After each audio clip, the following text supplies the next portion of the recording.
그래서 rightly dividing, 올바로 나누라 그랬지 wrongly dividing 하면 안 돼요. 잘못 나누면 문제가 생긴다는 것이죠. 자, 그래서 우리는 하나님께서 우리에게 하나님의 일꾼이 되려면, 부끄러움을 안 당하려면 첫째 무엇을 해야 됩니까? 진리의 말씀을 연구하라. 그렇죠. 두 번째, 올바른 방법을 사용해라. 올바르게 나누어서 공부하라. 그래서 이 방법론을 우리가 좀 꼭 머릿속에 잘 놓고 있어야 한다 그랬습니다. 다시 교재로 돌아오시면 우리가 제시를 해야 되는데 그러기 위해서는 공부를 해야 되고 준비를 해야 된다 그랬습니다. 그래서 이 책은 우리 안에 있는 소망에 대해 그 이유를 묻는 사람들에게 답변을 제시할 수 있도록 그리스도인들을 준비시켜 줄 것입니다. 아까 준비하라고 하신 명령에, 연구하라고 하신 명령에 우리가 순종하는 마음으로 이 공부에 임하고 있고, 또 여러분들도 그렇게 임하고 있다라고 그렇게 생각을 합니다. 이 책을 개인적인 성경 공부 이외의 공적인 성경 공부에 사용할 경우 매 과를 공부하기에 앞서 창세기 3장 전체를 읽기를 제안합니다. 이 책은 창세기 3장 본문에 대한 살아있는 지식을 제공하기 위해 목적으로 만든 스터디 가이드입니다. 다음 주에는 3장을 한번 읽고 2과를 공부할 텐데요. 오늘은 창세기 3장 자체를 공부하는 게 아니라 성경 공부 방법을 위한 공부를 하는데 어떠한 규범을 우리가 한번 확인을 해보려고 합니다. 그래서 그 8페이지에 보시면 성경 공부를 위한 규칙, 규범, 이것이 확실하지 않으면 나중에 가서 자의적으로 자기가 편리한 대로 마음대로 성경을 해석해버립니다.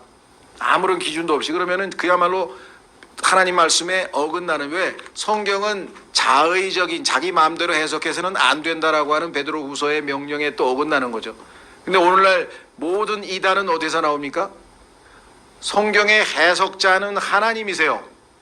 창세기 40장에 나와 있고 다니엘서 2장에 나와 있고 또 어디에 나오나요?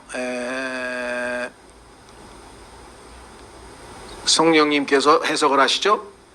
그래서 성경에 보면은 아버지와 아들과 성령만이 성경을 해석을 합니다. 의미를 부여한다 이 말이죠. 이것이 이러한 의미다. 이것을 해석을 하려면 내가 내 마음에 내키는 대로, 아니면 내가 알고 있는 상식선에서, 아니면 내가 배운 세상적인 학문을 동원해서, 내가 문법학자야, 내가 영어학자야, 이 영어 킹제임스 성경 본문은 내가 문법적으로 쫙 설명할 수 있다고 이렇게 생각해서 만약에 성경을 자기의 기준과 학문과 지식으로 해석하면은 아닙니다. 왜? 성경은 성경으로만 해석할 때 이것이 성령님께서 성경을 가르치는 방식이라고 성경에 나와 있기 때문에 그래요. 그래서 그거를 우리가 좀 확인하려고 해요. 자, 한번 확인해 보겠습니다. 우선 고린도 전서로 가겠습니다. 성경을 해석하실 수 있는 분은 아버지와 아들과 성령님이신데, 자, 고린도 전서에는 이제 성령님에 대한 얘기가 나와요. 우리 안에 내주하시는 성령께서 여러분과 제가 성경을 해석할 때, 하나님의 말씀에 의미를 부여할 때 어떻게 정확하게 해석을 해주시는가.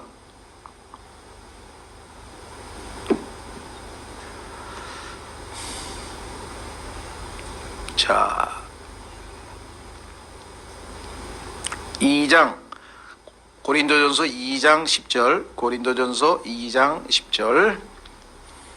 그러나 하나님께서 자신의 영으로 우리에게 그것들을 계시하셨나니 성령께서는 참으로 모든 것, 즉 하나님의 깊은 것들을 살피시느니라.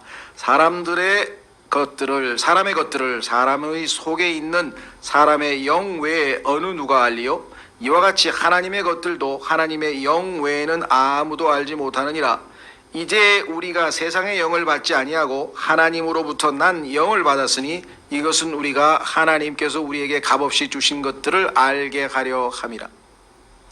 성령께서 오신 목적 중에 안 믿는 사람들을 위해서는 요한복음 16장에 보니까 그들을 책망해서 믿게 하려고 하시는 거지만, 예수님을 믿고 있는 그리스도인들에게는 성령께서 오신 첫 번째 목적은 무슨 이적과 표적을 행해서 우리를 어떻게 그런 것이 아니고 우리를 모든 진리 가운데로 인도하시는 것이라 그랬어요.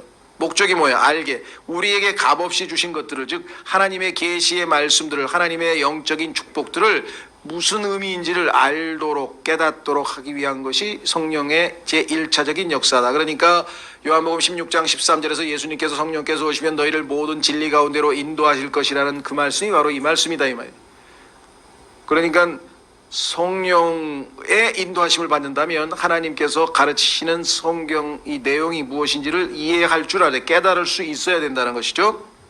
13절 또한 우리가 그것들을 말하되 사람의 지혜가 가르치는 말로 하지 아니하고 성령님께서 가르치시는 말로 하나니.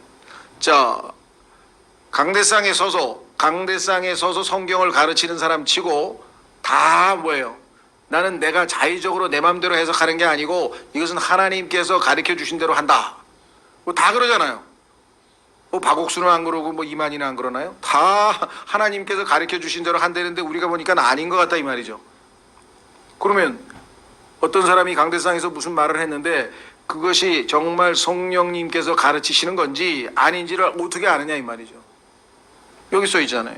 성령님께서 가르치시는 말로 하나니 방법이 뭐냐? 영적인 것들은 영적인 것으로 비교하느니라.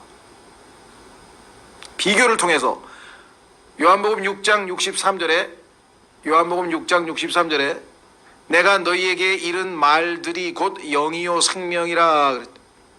그러면 하나님의 말씀을 다른 하나님의 말씀으로 해석해서 설명해서 아 그렇구나 이렇게 깨닫게 해주면 그것은 성경적인 해석이에요. 그런데 그게 아니고 성경에도 없는 무슨 이상한 전통이나 아니면 무슨 학문적인 근거를 해가지고 만약에 성경을 해석했다 그러면 그건 성경적 해석은 아니라 아무리 뛰어난 분이 얘기하더라도. 그렇죠. 자, 그래서 우리가